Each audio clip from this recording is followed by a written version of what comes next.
Continuamos en La Venganza Será Terrible. Estamos en Buenos Aires, hoy en el auditorio Caras y Caretas de esta ciudad. Mañana también habrá matiné, 8 de la noche. Los esperamos aquí. Hablaremos esta noche de rengos, talones y piernas en los mitos griegos. Empecemos por Hefesto, el dios herrero. Hay varias versiones que explican por qué quedó rengo. En principio, digamos que era hijo de Zeus y de Hera. Cuenta Robert Graves que Hefesto era tan débil al nacer que disgustó a su madre.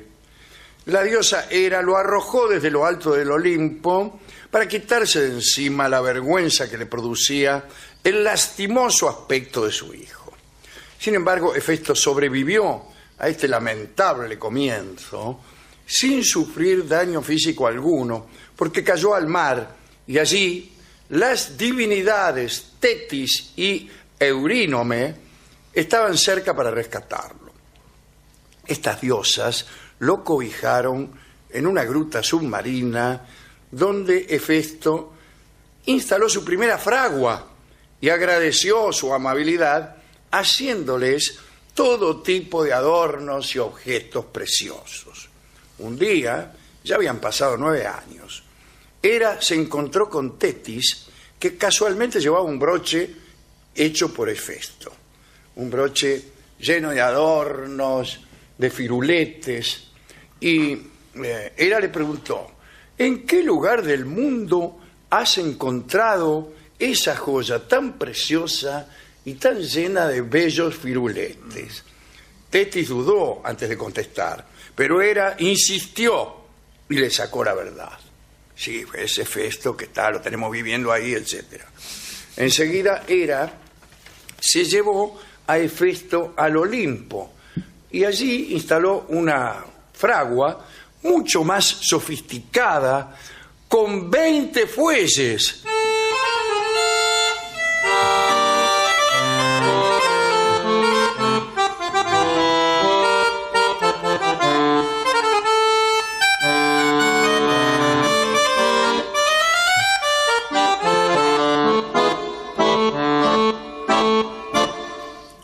Son los 20 fuelles 20, ¿no? de Hefesto. Estos fuelles funcionaban día y noche. Trató Hera a su hijo con gran deferencia y decidió que debía casarlo con Afrodita, tal vez la más bella de las diosas. La diosa del amor, vamos. Tiempo después, Hefesto vio como su padre, Zeus, colgaba de las muñecas a su madre Hera como castigo porque ella maltrataba a Heracles. Heracles, un hijo que Zeus había tenido con Alcmena. Y Hera era muy celosa. Se llevaban mal. ¿Les queda alguna duda? No, está bien. No. Y tenían mal carácter. Sí. A una no le gustó el aspecto de su hijo y lo tiró Olimpo abajo. Claro. Y el otro se enojó con la mujer y la colgó de las muñecas. Eran gente despreciable. Al ver a su madre colgada, Hefesto reprochó a Zeus su crueldad. Le dijo. Furioso, el padre de los dioses arrojó otra vez a Hefesto desde el Olimpo. Pero esta vez la caída fue terrible. Duró un día. ¿Un día cayendo? Duró un día. Dicen que la distancia al Tártaro es la siguiente. Uno se tira por un agujero que hay para entrar y al cabo de 9 días llega al Tártaro.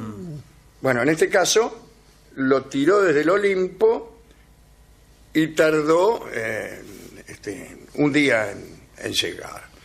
Dice, se rompió las 2 piernas. Se estrelló, no en el mar, claro, eso fue lo que lo lesionó. Se estrelló en la isla de Lemnos. Se rompió las 2 piernas y gracias a la ayuda de los habitantes de Lemnos, Hefesto logró recuperarse, aunque se vio obligado a caminar con muletas de oro que él mismo fabricó.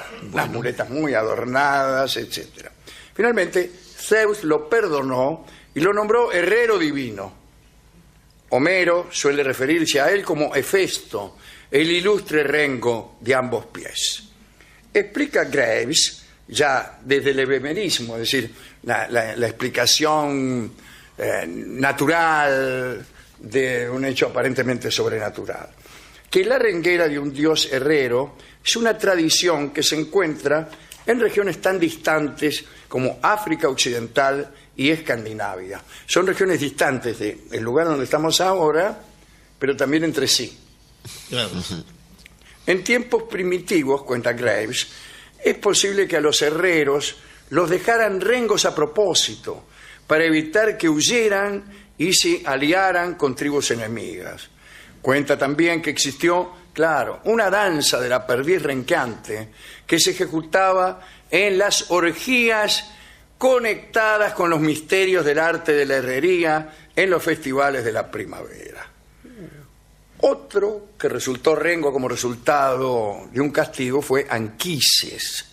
Anquises era un pastor, ¿no? Apacentaba su ganado tranquilo ahí en el monte Ida, cerca de Troya. Afrodita lo vio y lo quiso amar. Pero era imprudente que una diosa se presentara sin velar su identidad. Entonces, parece que para hacerse amar, Afrodita se hizo pasar por la hija del rey de Frigia. ¿Quién es? Y no por la hija del rey de Francia, que es un romance viejo, ¿no? De Francia partió la niña, de Francia la bien guarnida. Íbase para París, do padre y madre tenía. No, esta era la hija del rey de Frigia, y en realidad era la diosa Afrodita, Claro, que estaba claro. haciéndose pasar por otra para no revelarse como diosa porque quedaba feo. ¿Quién es? Soy la hija del rey de Frigia, buenas tardes. De este modo se unió a él inmediatamente. ¿Así? Es como los delivery de pizza de las películas pornográficas. Sí, sí. Todo sucede de forma rápida. Bien, después de la reunión amorosa, Afrodita le reveló quién era, ya yéndose, ¿no? Bueno, me marcho. Quiero decirte que no soy la hija del rey de Frigia, sino al contrario. ¿Por qué al contrario? Es la diosa del amor, Afrodita. Pero le anunció también que le daría un hijo. Te daré un hijo. Bueno, dice, qué puntería. Sí. Pero le sugirió a sí mismo que no dijera nada a nadie. No le diga nada a nadie. Claro. Que el niño era hijo de una diosa. No vayas a decir que el niño es hijo de una diosa, porque si Zeus se enteraba, nadie la iba a pasar bien. Si Zeus se enteraba, bueno, claro. Sí, no ya lo he dice dicho, todo, sí. No hace falta todo esto. Bien, o sea que le dijo, hacete el gil, no digas nada. Pero un día Anquises, en una fiesta en la que había bebido demasiado, o quizá en un boliche para darse dique, se jactó de sus amores. Ah, que no saben con quién estuve el otro día y que me va a dar un hijo. Sí, uno dice, con la hija del rey de Frigia. No, No. con la diosa Afrodita. ¡Oh! Y se jactó de sus amores, no saben, bla, bla, Sí, bla, contó todo. detalles. Resulta que la tipa, igual. Zeus entonces le lanzó un rayo que le produjo una renguera con lo que anduvo hasta que murió. Y el hijo que Afrodita le dio fue nada menos que Eneas. Otro rengo mítico, Sí, mítimo sería es- mucho mejor, sí. ¿no? Es algo mítico e Sin embargo, íntimo. que dice algo parecido. Era Perifetes. Sí. Era uno de los salteadores de caminos que debió enfrentar Teseo. ¿Se acuerda que Teseo, cuando volvió a Atenas desde Tresén, recorrió un camino ahí donde estaba, qué sé, los catres, eso, ¿cómo se llama? El lecho de Procusto, todas esas cosas. Bueno, uno de los bandidos que enfrentó se llamaba Perifetes, que vivía en Epidauro, y como tenía débiles las piernas, se sostenía con una especie de maza de bronce que hacía las veces de muleta. Y con esa maza muleta derribaba a los viajeros que pasaban a su alcance. Teseo lo enfrentó, pudo afanarle la maza, le dio muerte y se quedó con el arma para el resto de su travesía. Otros personajes míticos no eran rengos, pero en sus piernas se ubicaba una cierta vulnerabilidad. Algunos dicen que el primer autómata que figura en los mitos griegos, o en cualquier clase de colección de mitos, lo construyó justamente Hefesto. Nos referimos a Talos, un gigante de bronce. Hefesto lo había construido para regalárselo a Minos, el rey de Creta, y Talos fue realmente el guardián de Creta, dotado de una vigilancia infatigable, todos los días armado, daba 3 vueltas al perímetro de Creta, que es una isla considerable, ¿no? Impedía a los extranjeros entrar y a los habitantes de Creta abandonarla sin autorización de Minos. Para escapar de su vigilancia, Dédalo tuvo que rajar justamente volando, ¿no?, por el aire. Las armas favoritas de Talos eran las piedras. Las podía arrojar con mucha violencia y a gran distancia. Cuando Talos agarraba a alguno en falta, se metía él mismo en el fuego, se calentaba porque era de bronce, y luego oprimía a los desgraciados entre sus brazos, es decir, los abrazaba de dos maneras. Exacto. Los abrazaba con Z y los abrazaba con S. Bien, Talos era invulnerable en todo el cuerpo, menos en el talón. Tenía una pequeña clavija que si se la sacabas, se le iba un líquido que hacía las veces de sangre, una especie de aceite, y se moría. Bueno, a la llegada de los argonautas a Creta, Medea logró con sus hechizos romper la vena vital de Talos y el autómata arrastró una pierna y poco después dejó de moverse para siempre. Salgamos de Grecia y vamos quizá al rengo más famoso, que fue Jacob, el patriarca hebreo, hijo de Isaac y Rebeca, que fue el padre de 12 hijos que fundaron las 12 tribus de Israel. Dice Graves que es posible que Jacob signifique Haaseb, Dios del talón, o sostenido por el talón. Recuérdese que nació agarrado del talón de su hermano mellizo, Esaú, y después disputaron la primogenitura. En una oportunidad, Jacob estaba en Penuel y habiéndose quedado solo una tarde, fue atacado por alguien invisible, que estuvo luchando con él toda la noche y que le contrajo el tendón del muslo, de modo que desde entonces Jacob rengueó. En un momento de la pelea, el adversario pidió a Jacob que lo soltara porque estaba amaneciendo. Y Jacob no lo largó. Pensando que se trataba de un ángel, Jacob gritó: «No te soltaré hasta que me hayas bendecido. ¿Cuál es tu nombre?». «Dios», respondió el adversario. Estaba luchando con... Dice: «Hasta luchando con Dios sigues invicto», le dijo Dios. «En adelante te llamarás Israel». Ahí fue cambió su nombre, ¿no? Jacob. Debido a la contracción que Jacob sufrió en el muslo, los israelitas no comen desde entonces el tendón del muslo de ningún animal. Algunos dicen que nunca Dios pudo rebajarse a luchar con un mortal y que en verdad el luchador era el desplazado Samael. Sin embargo, algunos aseguran que esa lucha entre Dios y Jacob era teológicamente admisible. Otros explican que en realidad el adversario de Jacob era el arcángel Miguel, que pidió que Jacob lo soltara cuando amanecía, porque su trabajo como ángel era, a esas horas, entonar alabanzas a Dios. Los eruditos árabes explicaban que la naturaleza de la renguera producida por una lesión en el tendón de la articulación del muslo obligaba a la persona afectada a andar casi en puntas de pie. Esa dislocación, explica Graves, era común entre los luchadores y fue descrita por primera vez por Harpócrates. El desplazamiento de la cabeza del fémur alarga la pierna, contrae los tendones del muslo y produce espasmos musculares, lo que obliga a caminar rengueando con el talón levantado. Como dice Homero que hacía el dios Hefesto. Salgamos y vayamos a Gales. Lieu Liau Gyfes es un héroe de la mitología galesa.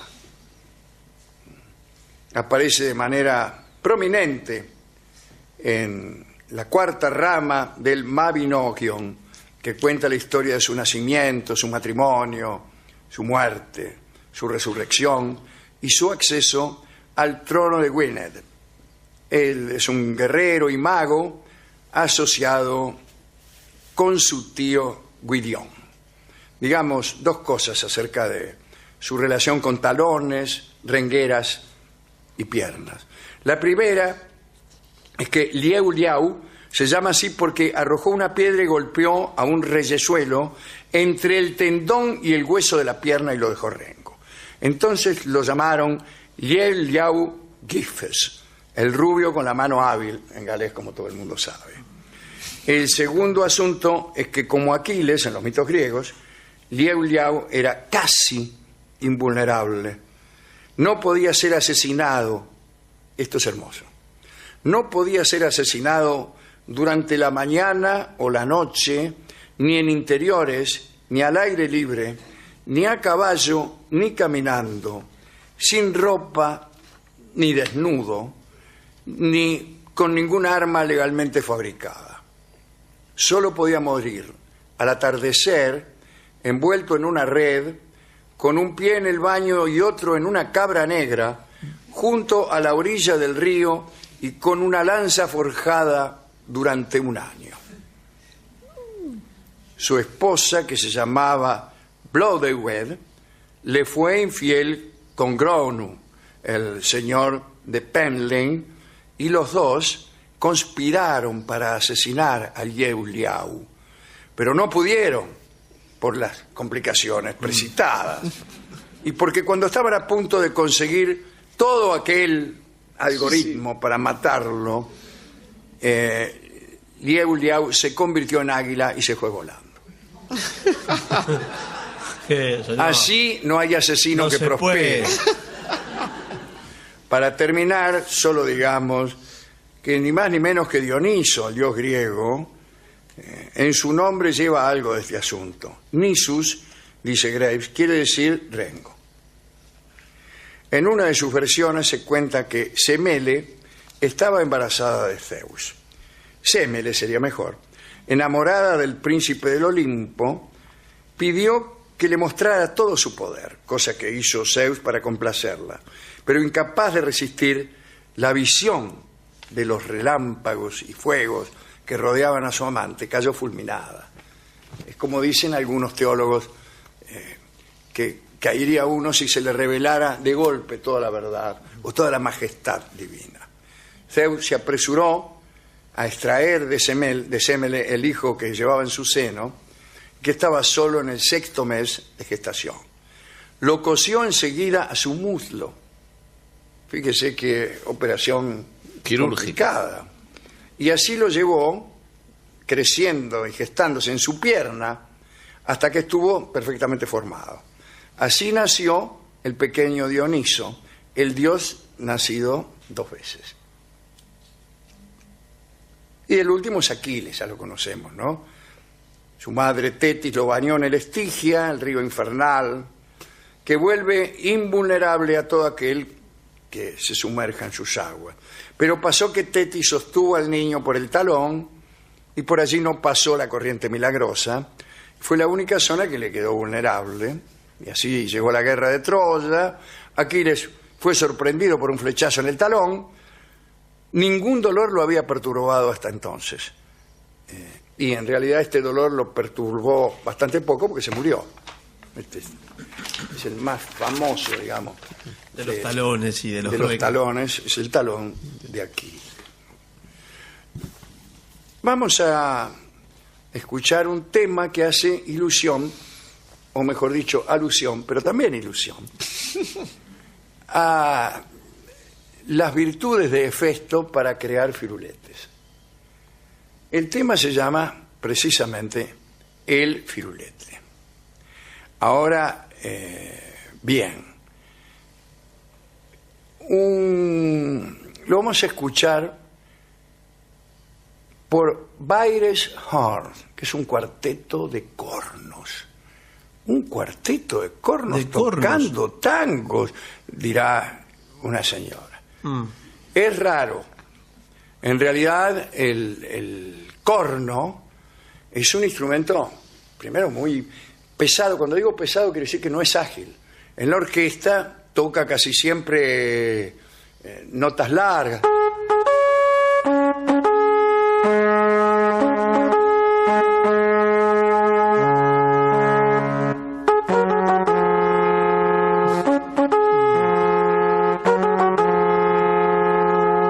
Sí, son como llamados desde allá, qué sé yo. Ahora es muy raro, pero muy raro, que un corno venga a tocar.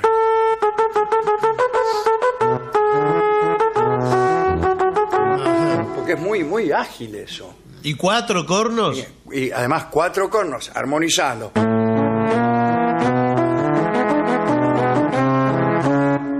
Con arreglos estupendos. Esto es Baires Horn, cuarteto de cornos. Son gente perteneciente a la Filarmónica, los que están en Colón, donde hay tantos amigos queridos, y que han formado este cuarteto, ¿no?, de cornos. Son Fernando Chiapero, Luis Martino, Federico Schnebel y Cristian Moravito. 4 cornos. 4 cornos. No estoy seguro de que los cornos tengan igual tesitura, pero evidentemente no hay la misma diferencia que hay entre los saxos, donde formar un cuarteto sería más fácil porque está el tenor, saxo barítono, claro, el saxo tenor, el saxo soprano, el saxo alto. Entonces, acá yo no estoy seguro. Está el corno francés, el corno inglés, posiblemente haya distintas afinaciones, pero no registros, no para configurar distintos registros. Así que es difícil escribir arreglos, es difícil tocarlos, es difícil adaptarlos al género del tango, y sin embargo esto hacen nuestros amigos Baires Horn, Baires en el sentido de Buenos Aires, Horn en el sentido de cornos. Bien. Escucharemos enseguida a estos 4 estupendos músicos en El Firulete.